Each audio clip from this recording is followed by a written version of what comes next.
Tracy Sabol. Tonight on EWTN News Nightly, former president responds. This can't be allowed to happen to other presidents. It should never be allowed to happen in the future.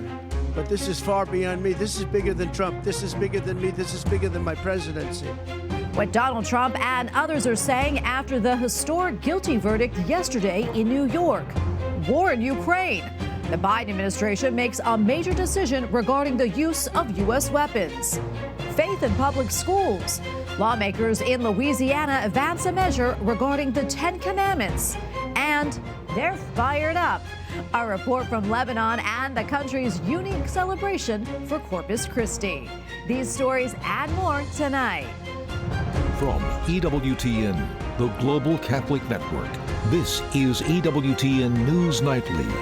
Thank you for being with us on the feast of the Visitation of the Blessed Virgin Mary. Our top story tonight, former President Donald Trump criticizes his criminal conviction, saying, if they can do this to me, they can do this to anyone. He spoke to reporters at Trump Tower in Manhattan today, less than 24 hours after being found guilty in his hush money trial. This morning, his campaign announced over $34 million in donations poured in after the verdict. White House correspondent Owen Jensen reports. Owen? Former President Donald Trump was found guilty on all 34 counts, and he'll be sentenced on July 11th. Now, that's just a few days before the Republican National Convention kicks off in Milwaukee, Wisconsin. He could get fined or probation or perhaps even prison. But tonight, his legal fight is far from over. So we're going to be appealing this scam. Fresh off of being convicted, former President Donald Trump blasts what he says was a very unfair and rigged trial. We wanted a venue change where we could have a fair trial. We didn't get it. We wanted a judge change. We wanted a judge that wasn't conflicted. Trump also says he wanted to testify, but knew doing that could hurt him. And he said he's fighting for the country and the Constitution. And this can't be allowed to happen to other presidents. It should never be allowed to happen in the future. But this is far beyond me. This is bigger than Trump. This is bigger than me. This is bigger than my presidency. No former president or presumptive party nominee has ever faced a felony conviction or the prospect of prison time. But Trump says one poll shows him up by 6 points since the verdict. Because the people of our country know it's a hoax. They know it's a hoax. They get it. You know, they're really smart. Meanwhile, President Joe Biden also addressed reporters today to discuss the Mideast, but first gave his reaction to the Trump trial, saying the American principle that no one is above the law was reaffirmed.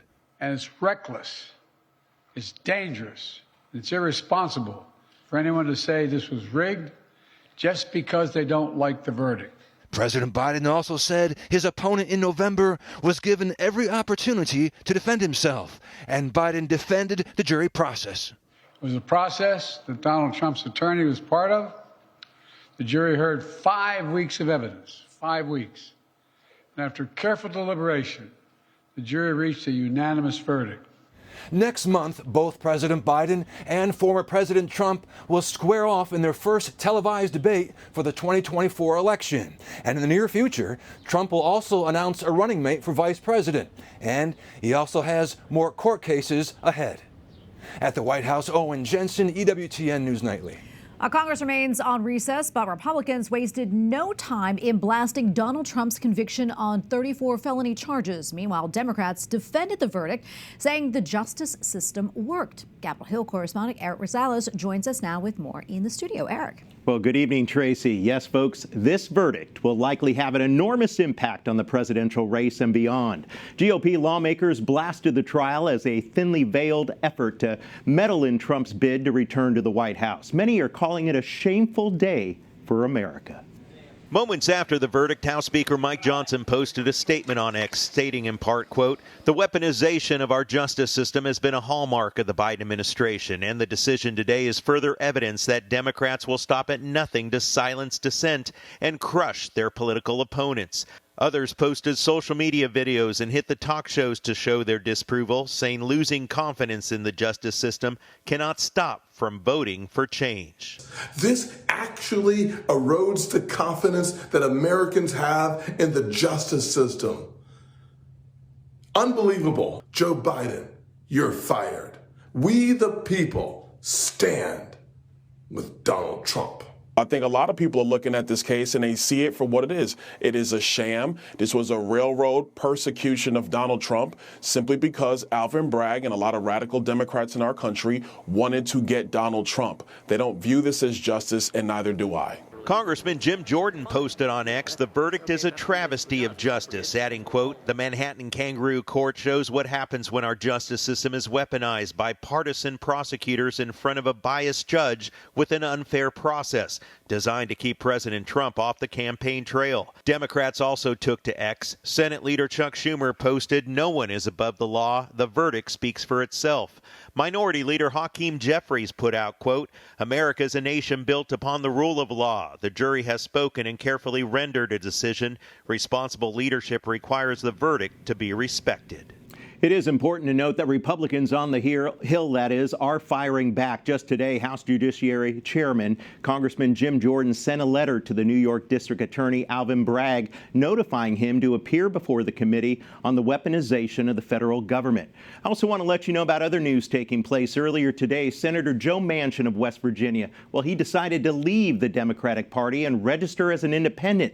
It's unclear if Manchin will continue to caucus with the Democrats in the Senate. He currently chairs the Senate Energy Committee. Tracy? Okay, thank you so much for that, Eric. And to discuss the historical significance of former President Trump's conviction and more, let's bring in Barbara Perry, professor of presidential studies and co-director of the Presidential Oral History Program at the Miller Center of Public Affairs, a nonpartisan affiliate of the University of Virginia. Barbara, thank you so much for coming on. We appreciate it.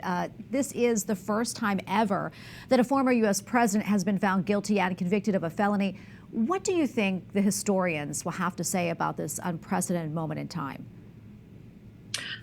Thank you for having me. I think that what they will say is what we say when we look back at Richard Nixon, for example, and while he resigned before he could be impeached and convicted and was pardoned before he would go before a civil court for a criminal situation in Watergate, I think that the first thing that people think about for Richard Nixon was that he resigned the presidency, and that was unprecedented. So I think that depending on how this goes, it is possible that this conviction could be overturned on appeal, but particularly should it stick. And even if it doesn't, it is the first time that a former president and someone running at the top of a ticket for the presidency would be convicted of a criminal situation, and in 34 counts, all at the felony level. Yeah, how do you think this ranks when it comes to, historical moments in U.S. political history? I think it ranks pretty high, I would say, as both a person who studies presidential history and a political scientist. I know from Catholic school training that the nuns taught us about having a black mark on our soul when we're born with original sin, and that baptism washes that away. But that if we would engage particularly in any kind of mortal sin, that would add another black mark to our soul. So I think that for former President Trump, at least for now, this is a black mark on his presidency and on his record as a politician. Yeah, and Barbara, there's no surprise here. I mean, there's been a lot of reaction to the former president's criminal conviction, not just here in the U.S., but also around the world.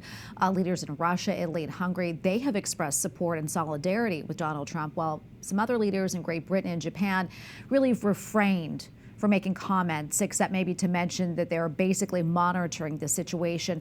That said, how do you think the rest of the world is viewing this development, and how unusual is it on a global scale? Well, it is unusual, and very much like Donald Trump himself, who was an unprecedented candidate and had some things in his presidency, whether one agreed or disagreed with the policies, but that tended to be unprecedented in his behavior. So I think that this is viewed by the world as unprecedented to have a former president and one running at the top of the ticket to be convicted in these 34 counts of felonies. So I think that it's difficult for the United States because we have tended to be the shining city on the hill.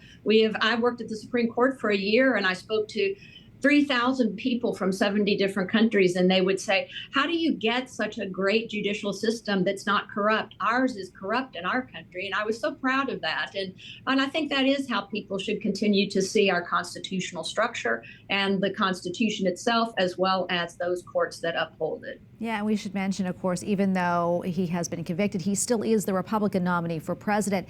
How do you think this guilty verdict, what type of impact do you think it may have on voters, especially those who are undecided? I think that would be those are the people that it would be most likely to impact and influence. So think, for example, at the very end of the 2016 campaign, where Jim Comey came forward to say he was reopening an investigation of Hillary Clinton. I had friends who had said they were Republicans, but they said they were going to vote for Hillary Clinton. And then when that came about, just a week or so before the election, they said, no, not going to vote for her, maybe wouldn't vote at the top of the ticket. So I think that a lot of people are already set. They're either going to vote for Trump, they're going to vote for Biden, maybe Robert Kennedy Jr., or they won't vote at the top of the ticket. But for that slice of people who may be undecided in swing states, this could make an impact. Some will say, oh, I'll vote for Trump because he was convicted, and others might say that they'll hold off voting for him because of these convictions. Well, Barbara, thank you so much for coming on the show. We appreciate it. God bless you. Bless you as well. During President Biden's speech today, he also offered an update on his efforts to end the crisis in Gaza. Now, after intensive diplomacy carried out by my team, my many conversations with leaders of Israel, Qatar, and Egypt, and other Middle Eastern countries, Israel has offered a comprehensive new proposal. It's a roadmap to an enduring ceasefire and the release of all hostages. Well, this comes as Israel confirms for the first time that military forces are operating in central Rafah. The move defied international pressure to scale back the offensive for fear of more civilian casualties and humanitarian catastrophe. Well, Yemen's Houthi rebels say more than a dozen people are dead and more than 40 injured following joint U.S. and British airstrikes. حديدة أمام مستشفى الثورة وخفر السواحل في ميناء الصليب. The Houthis claim all those killed in the strikes were civilians. U.S. officials say the strikes hit a wide range of underground facilities, missile launchers, and control sites. The strikes were in retaliation for repeated attacks by rebels on shipping vessels. The Houthis launched those attacks as a response to Israel's involvement in Gaza. All right, now to Russia's war with Ukraine. As a NATO meeting in Prague, Secretary of State Antony Blinken said the stakes couldn't be higher right now for Ukraine. This comes one day after President Biden shifted course, now allowing Ukraine to use American munitions for the limited purpose of defending Kharkiv. Over the past few weeks, Ukraine came to us and asked for the authorization to use weapons that we're providing to defend against this aggression, including against Russian forces that are massing on the Russian side of the border and then attacking into Ukraine. That went right to the president, and as you heard, he's approved the use of our weapons for that purpose. Going forward, we'll continue to do what we've been doing, which is, as necessary, adapt and adjust. Over the last several weeks, Russian forces have targeted Kharkiv relentlessly. The latest attack killed at least 5 people and wounded more than 20. Ukraine's second largest city is only 19 miles from the Russian border. As aid and weapons for Ukraine flow in, the Hungarian prime minister is voicing his displeasure with Europe's involvement, a conflict he says his country will not be involved in.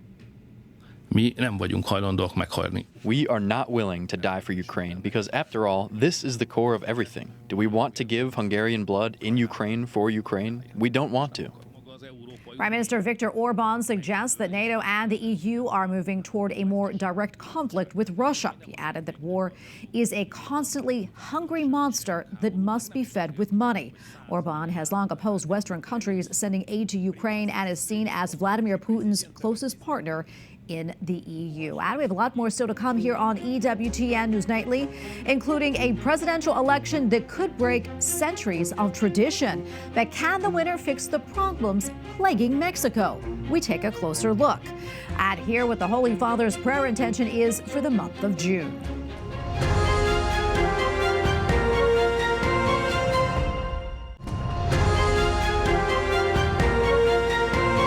Welcome back. Security officials in France say they have uncovered a plan for a terror attack during the Olympics in July. Earlier this week, an 18-year-old man was arrested on suspicion of planning to attack soccer events being held near Lyon. And in Mexico, voters are headed to the polls this weekend, faced with a choice of continuity or change. The voting is taking place amid a backdrop of violence. Earlier this week, a man running for mayor was shot and killed just yards from his home.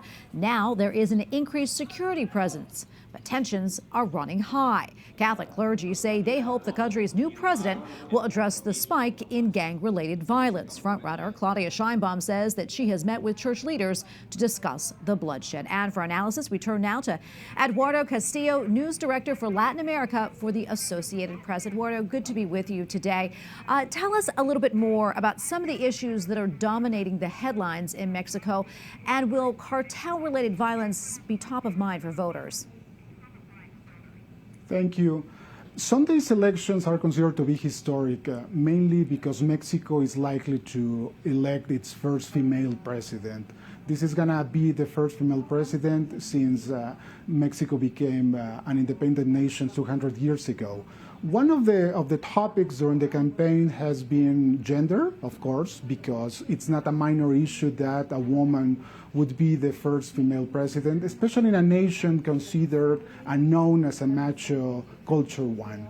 But violence, as you mentioned, it's also an important topic, and it's grabbing a lot of attention, especially because during the campaign, dozens of people have been killed, including at least 24 local candidates.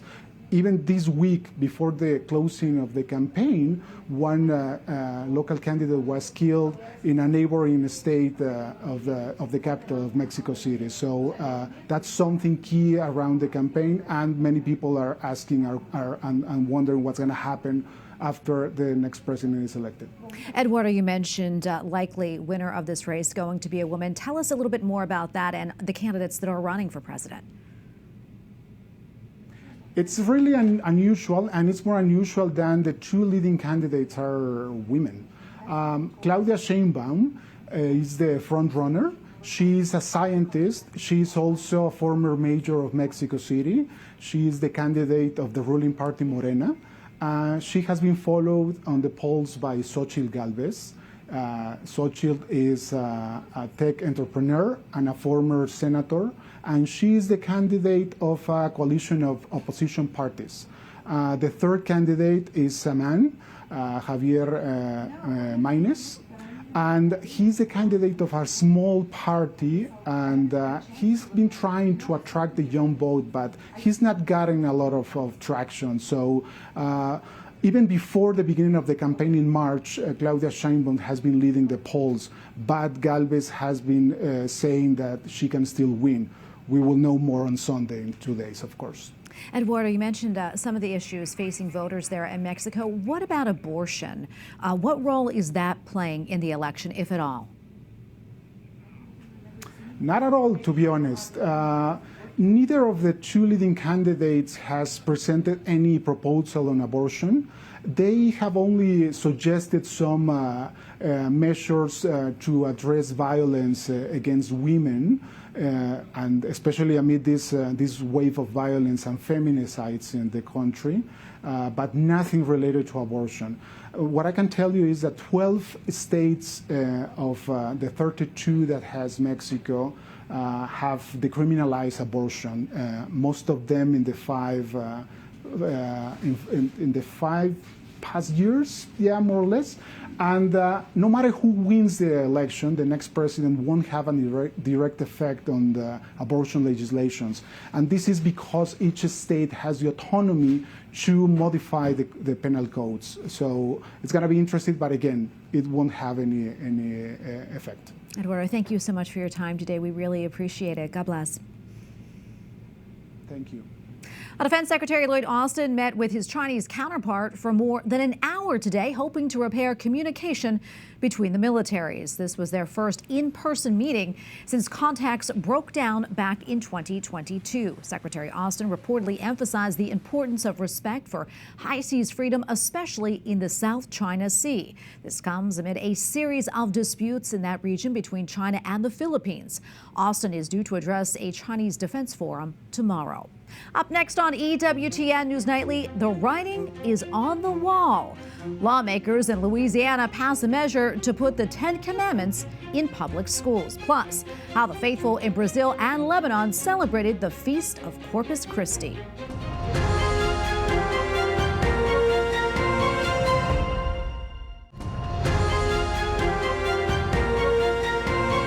Lawmakers in Louisiana have passed a bill requiring the Ten Commandments be displayed in all public school classrooms. A poster-sized display would be required from kindergarten through state-funded universities. If Republican Governor Jeff Landry signs the bill into law, legal challenges are likely expected. Pope Francis asked that migrants be accompanied, promoted, and integrated.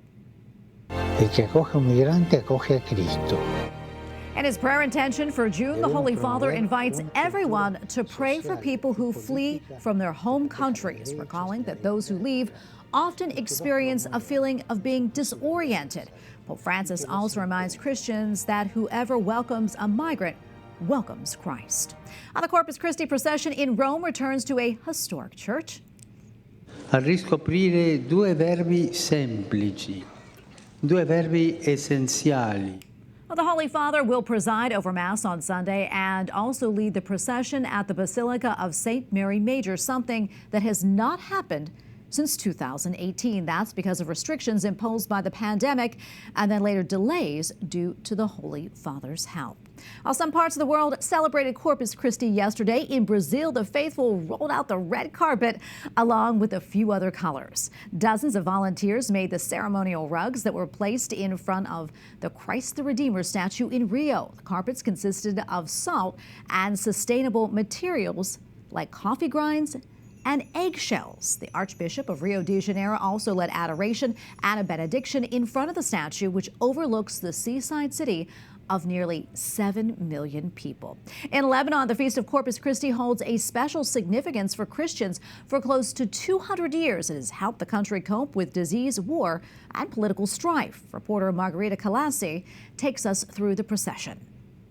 Greetings from Zahla, Lebanon. The city is alive tonight with joy and faith as hundreds participate in a candlelight procession on the eve of Corpus Christi.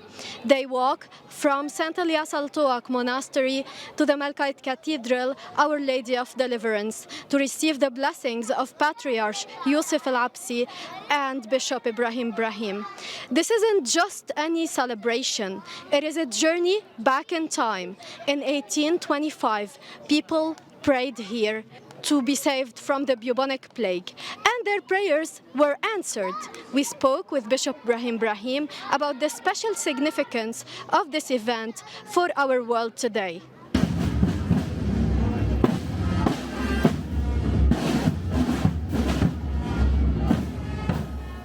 I think it is all about the presence of God in the midst of his people in a miraculous way. So it was like given from generation to another, and we are taking this responsibility to hand it to the generation to come. Today we are, as you know, hit by many plagues of different kinds in Lebanon and in this area.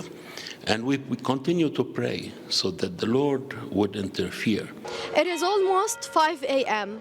Bishop Ibrahim Brahim will celebrate the Holy Mass shortly here at the Melkite Cathedral, Our Lady of Deliverance. Buses from all over Lebanon came to participate in this solemnity. No one is at home in Zahle on Thursday morning for Corpus Christi. Christians from all denominations are gathered in their churches, preparing to join the main procession at the government Sarai later. This day really means a lot for all of us, and I hope we keep that tradition up and going for as long as ever.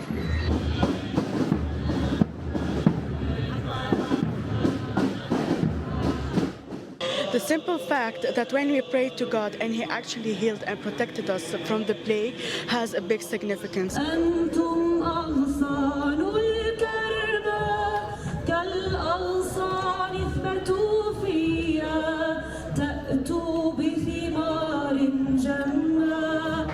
I feel wonderful after all the years that I've not participated in this march, and I hope that I will be participating every year and be living in Lebanon for every year.